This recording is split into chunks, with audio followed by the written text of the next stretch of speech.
Whenever a new Pokemon game rolls around, it's always exciting to see all of the new kinds of Pokemon that will be brought into the universe. But it's also exciting to see if we get any new kinds of Pokeballs. Pokeballs are a Pokemon trainer's trusty partners too, just as much as the Pokemon are. They are vital to the most fun element of the Pokemon games, catching Pokemon. Even the ones that have extremely niche use cases are just as fascinating as the ones you'll be throwing out time and again, and usually sport a spiffy design. But we're not talking about designs in this list. This ranking will specifically look at how useful a ball is. But a large catch rate modifier won't always mean a ball is better if it can only be made use of on a small handful of Pokemon. Also, we're dealing with them as they appear in the 7th and 8th generation games, so a ball won't be ranked any lower if it was super glitchy in Gen 2. Kurt, you can take a sigh of relief. The ranking will also assume that we live in a Pokemon world where we have unlimited supplies of every ball. Scarcity will not be taken into account, so it's more of a hypothetical list, rather than the definitive list of which balls you should have on hand. The only balls this list will not include are balls that are exclusive to specific areas within the games or events. This includes the Safari Ball, Sport Ball, Cherish Ball and Park Ball. That leaves 23 balls left to rank from worst to best. Let's get started.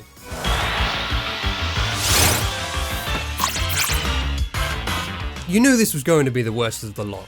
The standard Pokeball. Don't get me wrong, I love its iconic design. It's a ball you'll see a lot of at the beginning of the game. But as soon as you have access to almost any other ball, this vanilla ball becomes worthless due to its 1x catch rate modifier, which is the base modifier of almost every ball.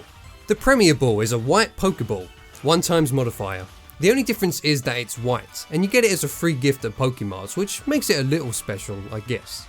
Like with the two previous balls, the heal ball comes in this low as it only has a 1x modifier. Catching a Pokemon in a heal ball will fully heal the Pokemon, which puts it above the other two balls, but isn't something you'll really get much use of after you have a full team of 6.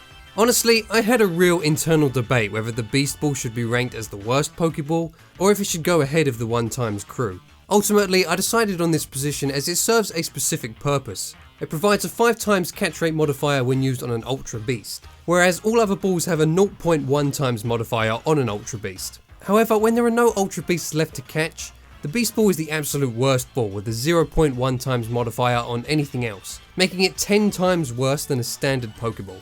I put it at this spot as it does serve a purpose, and when it comes to catching Ultra Beasts, it is the be all and end all.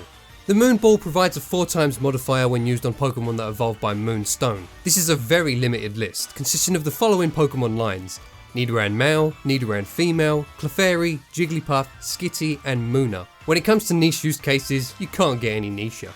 Well, maybe you can with the Love Ball, although you could take advantage of it more if you know ahead which Pokemon you're hunting. The modifier on the Love Ball is a whopping 8 times when used on a Pokemon of the same species but opposite gender. The problem is, I don't know why you'd want to. You'd already have the Pokemon you're hunting in your Pokedex for one thing, and you can get a pretty decent modifier on most Pokemon with other balls, without requiring such a specific setup, which you won't run into much by accident. The Nest Ball is a Pokeball designed for catching low-level Pokemon, with a more complicated formula.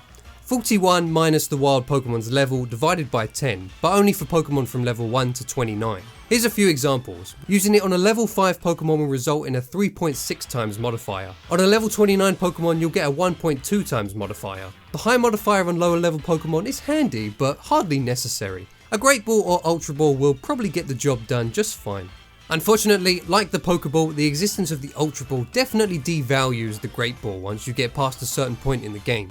Even still, the Great Ball feels like a major upgrade over the Pokeball when you can finally get your hands on them, even though the modifier is only marginally increased to 1.5 times. In the middle of the pack we have the Dive Ball, an excellent ball best used while surfing and fishing, as it will provide a 3.5 times modifier. If it's so good then, why is it this low on the list? It's simply the fact that there are two other balls that make this ball almost pointless to use over those. If they didn't exist, this ball would be ranked much higher. Despite this, there are a few cases in which the Dive Ball does come in handy, catching water-dwelling Pokemon that aren't water-type, like Graplocked for example, but there aren't many where that came from. The Luxury Ball is also a member of the 1x crew, but it's its effect that places it at number 14. Any Pokemon caught in a Luxury Ball will gain Friendship twice as fast as other Pokemon. For all those Pokemon that evolve by Friendship, it is essential. Pokemon that hatch from an egg start with a Friendship value of 120, so whack them in a Luxury Ball, bang on the Soothe Bell, and you'll have your Swoobat in no time. The Luxury Ball is, however, bested by the Friend Ball. It serves a very similar purpose to the Luxury Ball, but works a little differently, instantly boosting the caught Pokemon's friendship a ton, putting them close to evolving immediately after the catch. The trusty Ultra Ball, the one everyone is always stocked up on. The Ultra Ball provides a no thrills 2x modifier, and is a good choice in any situation, although it's rare that it's ever the best option, and there's actually another ball higher on this list that could in theory render the Ultra Ball obsolete. Here is one of the two balls that are more useful than the Dive Ball. The Lure Ball simply provides a 5x modifier when fishing. It's one of the highest modifiers you can get in a fairly standard situation. If you're going fishing, take a Lure Ball. It's as simple as that. Instead of going out of your way to set up the perfect encounter for a Love Ball, the Repeat Ball will do a good job on any Pokemon that you've obtained in your Pokedex with its solid 3.5x modifier. Its usefulness is a bit limited. I know if I've already caught a Pokemon, I don't have much use for a second one, but there is one circumstance in which I will catch a second of a particular Pokemon: Gigantamax raids. Chances are if you find yourself in Sword and Shield's post-game and you're hunting for that special Pokemon that has the power to Gigantamax, you may already have a regular version of that Pokemon, in which case the Repeat Ball is a fantastic option. The Fast Ball is similar to the Moon Ball in that it deals out a 4x catch modifier to the Pokemon within a specific group, being any Pokemon with a base speed of 100 or greater. This group is much larger than the few that benefit from a Moon Ball, consisting of over 100 different Pokemon species. Granted, many of these Pokemon are ones that you can't encounter in the wild, or are Ultra Beasts that won't allow the Fast Ball modifier to work. However, there are a good chunk of Pokemon in this group that are hard to catch, high level Pokemon, and even many legendary Pokemon that would certainly profit from the 4x modifier. The Net Ball gifts trainers with a 3.5x modifier on water or bug Pokemon. Fun fact, over a quarter of all Pokemon are at least one of these two types. So for over a quarter of all Pokemon, you can just get a free 3.5x boost to capturing them thanks to the Net Ball. There's no reason not to keep a stack of these bad boys around. The Level Ball absolutely shines in the end game. Let's talk about the power this ball has if you're carrying a level 100 Pokemon. A guaranteed 2x modifier, as to my knowledge it's not possible to face a level 100 wild Pokemon, so it basically replaces the Ultra Ball with that alone. But it gets better. If the wild Pokemon is level 50 or lower, 4x modifier. Impressed yet? Let's say that Pokemon was level 25 or lower, 8x modifier. Eat your heart out, Nest Ball. The Level Ball excels when filling up the remaining slots in your Pokedex and is one of the best options for non-legendaries.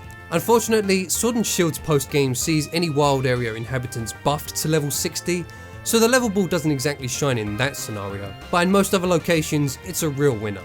Alright, next up we have the ball with the most complicated catch rate modifier, using addition rather than multiplication. The Heavy Ball is described as a ball that makes it easier to catch heavier Pokemon, which it does do, giving the greatest advantage when attempting to catch Pokemon of 661.4 pounds or heavier. But because it provides addition to the formula rather than multiplication, it doesn't always end up being the best choice on the heaviest Pokemon. Basically, it works best on heavy Pokemon that have a low catch rate. Let's look at some examples. Many legendary Pokemon have a catch rate of 3, such as Kyogre, Palkia and Reshiram.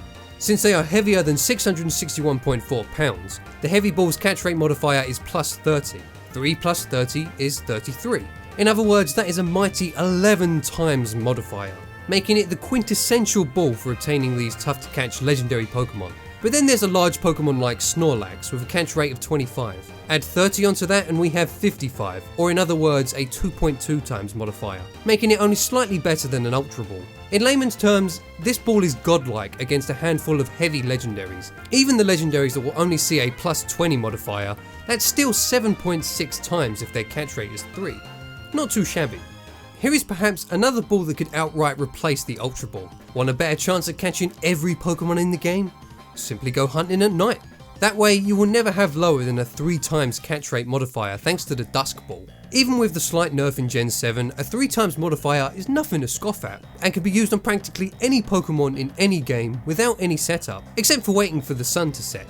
Plus, a lot of legendary encounters take place within caves, so you'll never not have a 3 times modifier against those, not to mention that raid dens count as caves too. Reintroduced as a usable ball in Sword and Shield, the Dream Ball is now one of the absolute best balls. The other balls capable of producing a 4 times modifier or higher mentioned so far, the Moon Ball, Fast Ball, Lure Ball, Level Ball and Heavy Ball, can only be taken advantage of in use cases. The Dream Ball, however, can be used on any Pokemon as long as they are asleep. This will take a little bit of foresight. well, not foresight, actually more like hypnosis or sleep powder. Added to this, sleeping Pokemon are much easier to catch anyway, so combine this with the 4x modifier of the Dream Ball, and you have the recipe for some easy catches. Here we have yet another ball capable of creating a 4x modifier on any Pokemon in the game. The Timer Ball starts on a 1x modifier and goes up by 0.3 times each turn until it reaches a maximum of 4 times on turn 10. By turn 4, it's already better than an Ultra Ball, and by turn 7, it's better than a Dusk Ball. So, if it takes a whole 10 turns to reach 4 times, something the Dream Ball can do as early as turn 2 after the Pokemon is asleep, why do I think the Timer Ball is better? Well, it's simply its versatility. For one thing, the Timer Ball works on Insomniacs. For another, I find putting a Pokemon to sleep over and over again more tedious than simply paralysing them for eternity. Yes, paralysis won't provide as much of a catching bonus as sleep will, but it still gets the job done most of the time.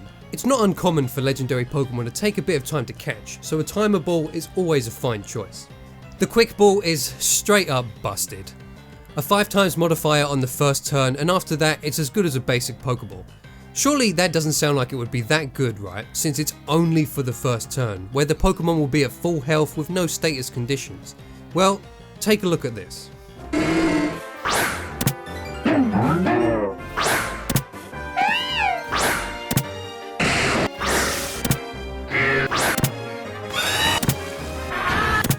It is ridiculous how often the Quick Ball will catch Pokemon, even high level fully evolved Pokemon, on the very first turn, without the player having to put in any effort whatsoever. In fact, it is so good that it's almost disappointing. It trivializes the challenge of catching regular Pokemon. I hardly ever find myself using any of the other balls on this list because I don't even need to fight Pokemon anymore thanks to the Quick Ball. You likely won't be able to catch a legendary with this ball, which is its one major weakness, but its ability to catch any other Pokemon is so unbelievably good that it has to take the number 2 spot. Of course, it can never be number 1 because the best ball is so obvious that you already knew what it was before you clicked this video. It's the Master Ball. It could never be anything different. It catches Pokemon without fail. Do I need to say more? No. Master Ball. Good ball. Thanks for watching. For those wondering how many times I said the word ball or balls in this video, it was 118. What can I say? I love balls. If you'd like to see more countdowns like this, then be sure to hit that subscribe button quicker than a Quick Ball can catch a Dragapult. Oh, that's 120. I better get out of here before I say the word balls one more time. Damn it. Have fun playing video games.